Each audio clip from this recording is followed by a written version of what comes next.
도널드 트럼프 미국 전 대통령이 퇴임하기 전 이례적으로 경의를 비췄던 여성이 있습니다. 매년 5월 미국에서는 아시아 태평양계 미국인 문화유산의 달 행사가 열립니다. 그리고 작년의 행사에는 도널드 트럼프 대통령이 참석하여 아시아 태평양의 미국인들을 위한 연설을 했었죠. 백악관 홈페이지에 게재되기도 했던 이 성명서에는 아시아계 미국인과 태평양 섬 출신 인사들은 미국의 발전과 다양성에 헤아릴 수 없을 정도로 기여했다 라는 문구가 있어 현재 미국의 발전에 그들이 얼마나 많은 기여를 했는지 간접적으로 알 수 있는 대목입니다. 그런데 이때 트럼프 대통령은 유독 한 명을 강조하는 모습을 보였습니다. 1915년 태어나 2015년 타계한 수잔 안 커디가 바로 해당 인물인데요. 미국에 이민한 첫 한국인 부부의 딸인 수잔 안 커디는 큰 시련에 직면했을 때에도 강한 노동 윤리와 국가에 대한 변함없는 사랑, 소명에 대한 확고한 헌신을 통해 나라를 드높였다 라는 찬사의 말을 아끼지 않았습니다. 흔히 백인들의 대통령이라 불리는 도널드 트럼프가 아시아계 미국인을 향해 이토록 찬사를 보내는 일은 굉장히 드문 일이라 할 수 있는데요. 트럼프는 그녀에 대한 찬사만으로 그치지 않고 그녀의 인생 커리어를 줄줄이 읊으며 그녀가 얼마나 위대한 인물이었는지 설파하였습니다. 수잔 안 커디는 제1차 세계대전이 한창이던 1915년 미국의 LA에서 출생하였습니다. 그녀는 지역의 명문대 샌디에이고 캘리포니아 주립대를 졸업하고 큰 뜻을 가슴에 품게 되었는데요. 그녀가 대학을 졸업하고 얼마 지나지 않은 1942년 일본이 진주만을 공습한 사건이 벌어졌기 때문이죠. 일본이라는 세계의 악을 처단하겠다는 일념하에 그녀는 미 해군에 자원 입대 신청을 하게 됩니다. 그런데 미 해군에서는 그녀를 가차없이 떨어뜨렸습니다. 그녀가 동양인이라는 이유 때문이었죠.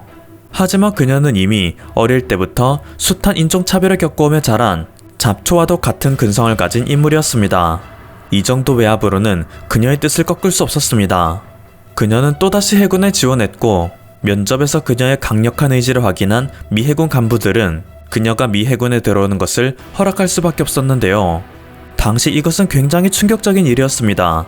미 해군 최초의 동양계 여성 장교의 타이틀이 탄생한 순간이었죠.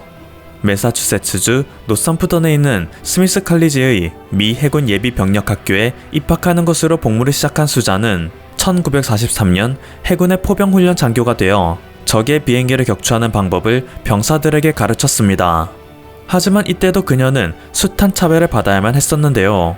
가뜩이나 일본이 벌인 진주만 공습으로 인해 미국 내 반아시아 정서가 극에 달했던 시기인데 그녀는 군 내에서도 소수자에 해당했던 여성이었기에 아시아 여성의 지시를 이행하려는 백인 병사는 단 한 명도 없었기 때문이죠. 그래도 그녀는 자신의 뛰어난 역량을 계속 펼쳐나갔고 급기야 미 해군 정보국에서는 그녀를 스카우트하기에 이르렀습니다. 물론 이때도 아시아계 여성을 견제했던 백인 요원들이 그녀를 견제하여 6개월간 그녀만을 암호해독 활동에서 배제하는 행동을 보이기도 했는데요. 워낙 뛰어난 역량을 갖고 있던 수잔이었기에 2차 세계대전이 끝나는 순간까지 그녀는 암호해독가로서 크게 활약했다고 합니다. 때문에 전쟁이 끝난 후 그녀는 곧장 워싱턴 DC에 있는 미 국가안보국 NSA에서 암호 해석을 담당하는 비밀정보 분석 요원으로 발령됩니다. 냉전 기간 동안 대소련 섹터 1급 비밀 프로젝트에서 그녀는 300명 이상의 부하를 거느리며 싱크탱크를 지휘하는 위치까지 올라가게 되죠.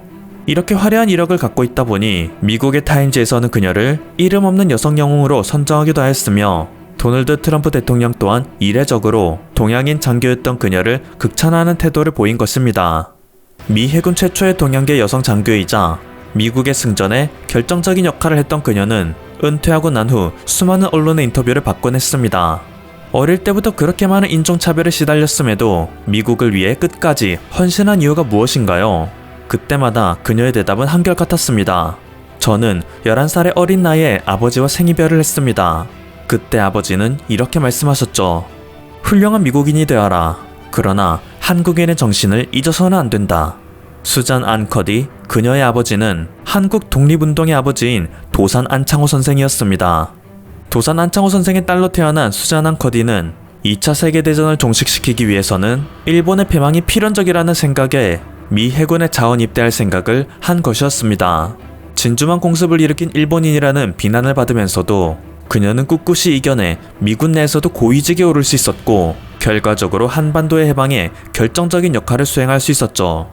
모든 군 활동에서 은퇴하고 난 후에도 그녀는 신한민부, 흥사단, 3.1 여성 동지회 등 미국 내 한인 사회를 지원하는 활동에 활발히 참여하였습니다. 지난 11월 일본의 한 대학에서는 안중근 의사를 집중적으로 연구하는 세미나를 개최하였습니다. 일본의 교토에 있는 료코쿠 대학에서는 아예 안중근 동양평화연구센터라는 연구시설이 존재하는데요. 이곳에서 지난 11월 개최한 세미나는 안중근 의사가 이토 히로부미를 사살한 이후 동아시아의 국제정세가 어떻게 변하였는지, 그리고 동아시아에서 안중근 의사의 사상이 어떤 영향을 끼치고 있는지를 다루었습니다. 사실상 일본의 입장에서는 안중근 의사가 자국의 유력 정치인을 살해한 테러리스트나 마찬가지입니다.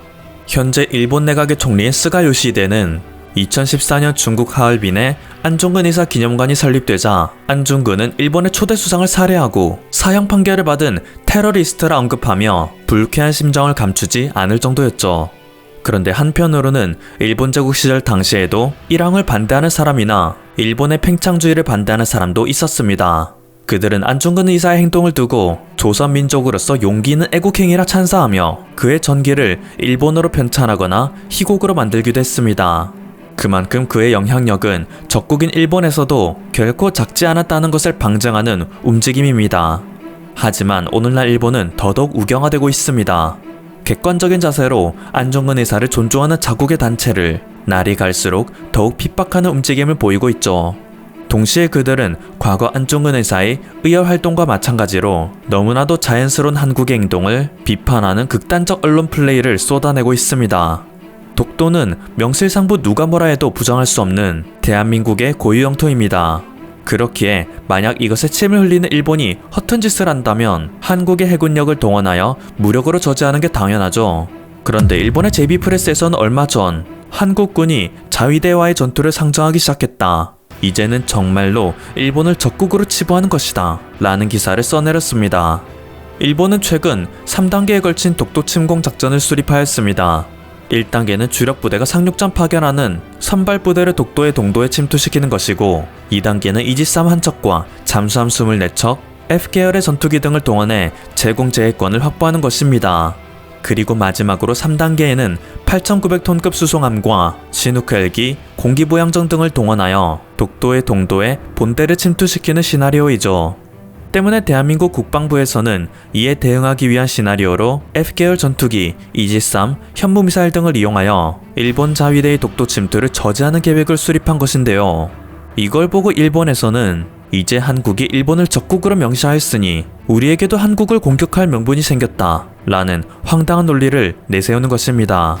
일본의 네티즌들 역시 이것에 호도당하여 발광하는 상황입니다. 100년이라는 시간이 지나도 일본의 본성은 결코 변하지 않는다는 것을 증명하네요. 지금까지 퍼플튜브였습니다. 여러분의 구독과 좋아요 그리고 알림 설정은 콘텐츠 제작에 큰 힘이 됩니다. 감사합니다.